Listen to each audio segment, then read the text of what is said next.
Hey guys, Brendan here from Homeland Garden Centres, and boy have we got an unbelievably special guest here today.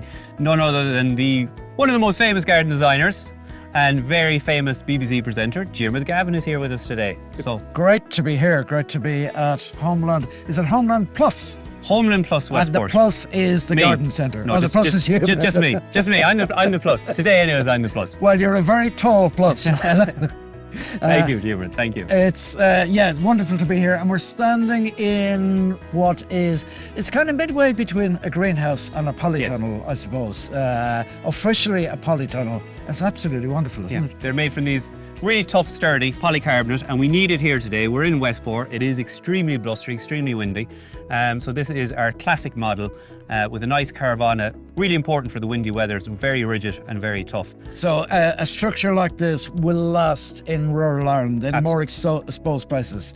And really important, because if you want to enjoy your gardening, if you want a place to go while you're gardening, if you want a place to relax in, to have a cup of tea, and if you want to grow lots of fruit that maybe wouldn't otherwise ripen outside, yes. Like, having that long season for tomatoes or chilies or something like that, a polytunnel like this is really perfect. Absolutely, and that is one question I do want to ask, because we get that asked quite a lot. They invest in the polytunnels, it's a substantial investment.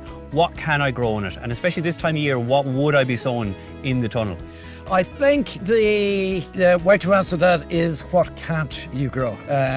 So as long as you look after it, as long as you keep it well watered, because a lot of the plants that will be growing in a polytunnel like this won't be growing directly in the soil. Yes. They'll be growing in pots or raised beds. So keep it irrigated. And the other thing is, keep good air circulation going, because it can get very hot in here. After that, once you start out with your gardening, the soft fruits, the strawberries, I even see a grapevine there. Yes. So you could grow a grapevine outside. That's right. Where that's getting the advantage of all the moisture in the soil, lead it in, and it'd be amazing to see vines growing in here. Absolutely. So something like this, if you want long season in terms of growing, it's a very cost-effective way of having that solid structure in your garden with all the advantages of a greenhouse. And then to maintain the plants in there, I know it's a bit of you have to give a sort of politician's answer in relation to looking after stuff, because there is no right answer as such. But what is the key? How often would I be watering? How often would I be feeding plants? It depends on the size of your beds, and it depends on what you're growing in there. For tomatoes, you have to do it very regularly, watering almost at the same time each and every day, and a couple of times a week you'll be giving them plenty of tomato feed. Very important for them to have lots of potassium. Other plants like the herbs, so we have a raised bed in here at the moment with some herbs. You can almost, as long as they don't dry out completely, you can almost abandon things like the thyme or sage. The mint is just going to take over. So some type of plants will need a good deal of curated maintenance. Others will just do their thing. Absolutely.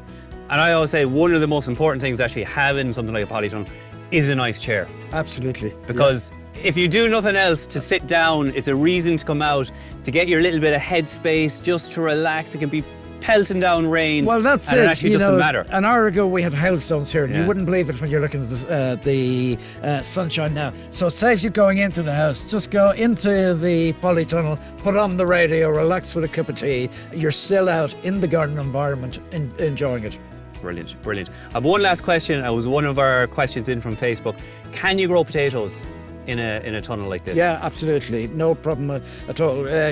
Potatoes are one of the easiest things to grow. They're great tubers. They go in the ground or they go in pots and containers. So fresh potatoes baby potatoes from a polytunnel will be early and delicious. Excellent. Diarmuid, thanks so much. Guys, the full range of polytunnels is available to view on homeland.ie, or alternatively, if you want, call into your local Homeland Garden Centre and you can actually see them on site.